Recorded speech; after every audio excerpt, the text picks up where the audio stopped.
Philippine Karate-Do Federation official Emerson Balbin kumupo ng ginto sa World Shukokai Karate-Do Championship sa Japan. Samantala, narito naman po ang isang good news. Maituturing na unexpected hero ng bansang Pilipinas, si Philippine Karate-Do Federation official Emerson Balbin sa katatapos na World Shukokai Karate-Do Championship sa Japan. Ito'y dahil dumalo lamang siya sa event para kumuha ng accreditation bilang branch chief ng Sitorio Discipline ng Karate-Do nang bigla siyang maaya para i-represent ang Pilipinas sa biennial tournament. Panoorin po natin ang istorya ni Balbin sa report ni Miss Deza Fernandez ng Bulacan State University.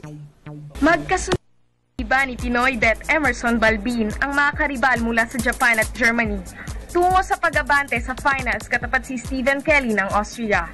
Dito ay complex at graceful kata form ang ginamit ni Balbin upang umani ng 5-0 win at masikwat ang ginto sa Shitoryu event ng World Shukokai Karate-Do Championships sa Japan.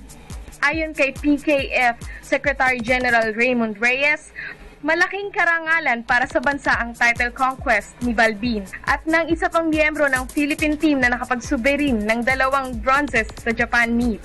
Official na namin yan. Actually, hindi na talaga player yan. Pero nung nakalaban siya, nanalo pa nga siya. Doon nga kami natatuwa. Ano namin yan? Referee official namin yan. Referee official. Naniniwala rin si Reyes na magiging isang magandang ehemplo para sa mga national karatekas ang presensya ni Balbin sa kanilang organisasyon. Laking bagay na yung aming official nag-execute championship din. Samantala, kasabay ng pagkopo ng ginto, nakuha rin ni Balbin ang approval ng International Karate-Do Federation na dito gawin sa bansa ang susunod na edisyon ng World Shukokai Championships sa 2015. Para sa PTV Sports, Deza Fernandez, Bulacan State University.